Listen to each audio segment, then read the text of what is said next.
totalitasi kita itu penting di dalam meeting. Kita ini meeting mulai di area gitu untuk menjawab pertanyaan bagaimana sales bulan ini itu bisa kita capai. Itu meeting kita, meeting. Supervisor atau area manajernya itu ngajak meeting. Gimana caranya supaya bulan ini kita capai? Itu kan meeting. Oh, nanti ada yang lu sih kagak visit customer.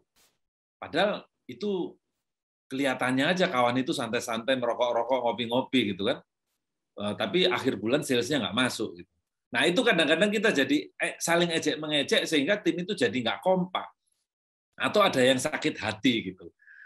Ada lagi yang bilang nanti, jangan terlalu rajin, sales sudah 100% pun masih kerja terus. Nah itu juga tidak totalitas. Nah, totalitas itu kontribusi terbaik, jadi kita bisa maksimal. Nah, masalah meeting kita itu selalu dibumbui sama emosi ya. Kita kalau meeting itu selalu emosi. Entah karena ada yang sebut bahwa area kita buang barang lah, ada call kita yang kurang, tapi kenapa kok salesnya tinggi.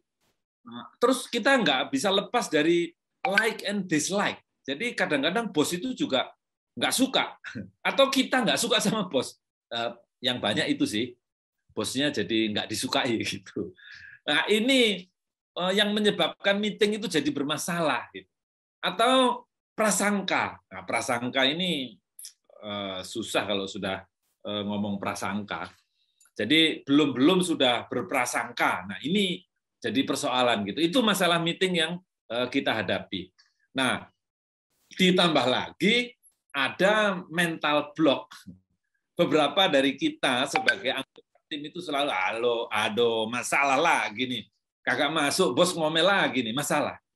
Terus kalau ada gimana kita masukkan atau kita tawarkan produk kita ke customer yang itu? Wah, susah itu.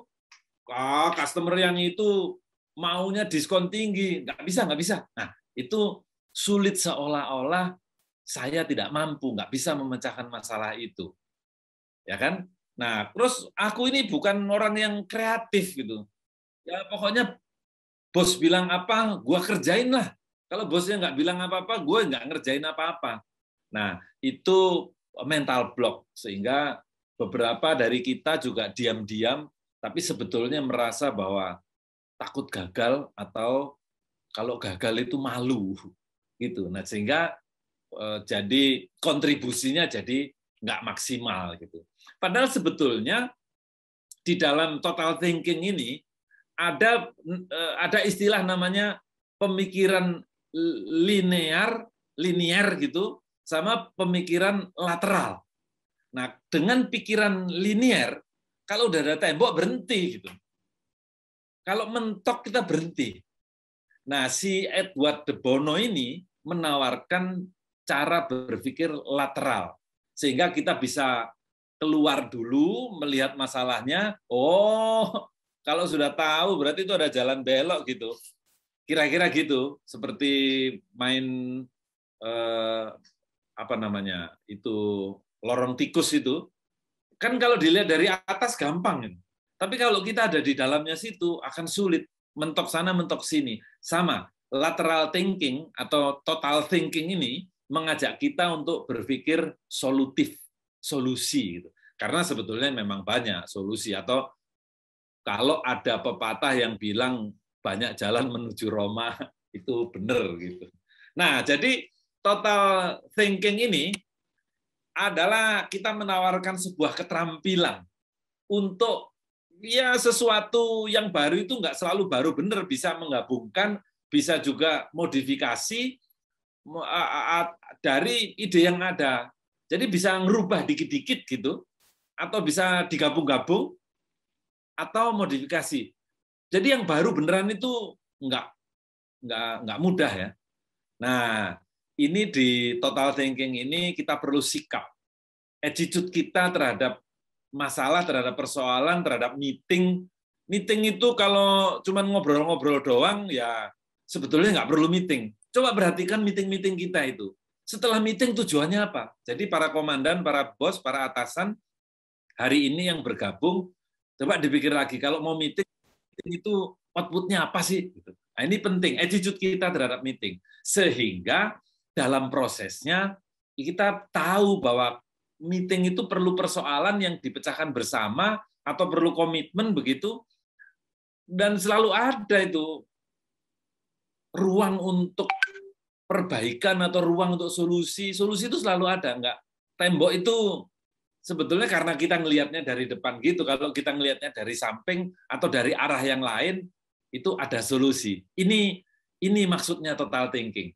Jadi kita perlu nanti keterampilan, sebelum dicoba, kita perlu knowledge-nya dulu, supaya attitude kita juga berubah dalam meeting. Sehingga dalam proses-proses meeting selanjutnya kita akan lebih mudah. Normal, biasanya orang berpikir dalam meeting itu berdebat. Kalau ada yang kasih ide, yang lain terus berpikir, apa kelemahannya? Apa yang bisa saya angkat isunya sehingga menjadi perdebatan? Kalau bisa mendebat isunya bos, atau kalau bisa mendebat usulan anak buah, maka dia hebat. Ya kan? Jadi kedua belah pihak berusaha untuk membuktikan bahwa pihak yang lainnya salah. Coba perhatikan, kalau meeting itu, kalau ada yang berdebat, gimana kalau call-nya atau kunjungan customer kita naikkan? Biasanya 5, sekarang jadi 7. Nah, yang lain berusaha membuktikan bahwa itu tidak mungkin, karena kan di customer yang satu ke customer yang lain nanti macet, gitu kan? Atau nunggu, yang lain berusaha membuktikan bahwa itu tidak bisa. Nah, ini normalnya. Maka di dalam total thinking ini kita tawarkan pada waktu yang sama, semua orang melihat ke arah yang sama. Atau pada waktu yang sama, semua orang berpikir dengan cara yang sama. Nah, sehingga solusi atau pemecahan masalah yang kita harapkan akan lebih mudah didapatkan. Karena nggak didebat gitu. Yang satu sudah berusaha mencari peluang-peluang atau mencari mencari kesempatan untuk bisa menyelesaikan masalah itu, yang lain membuktikan bahwa solusi itu salah. Nah, dengan total thinking kita tidak saling menjegal, istilahnya gitu.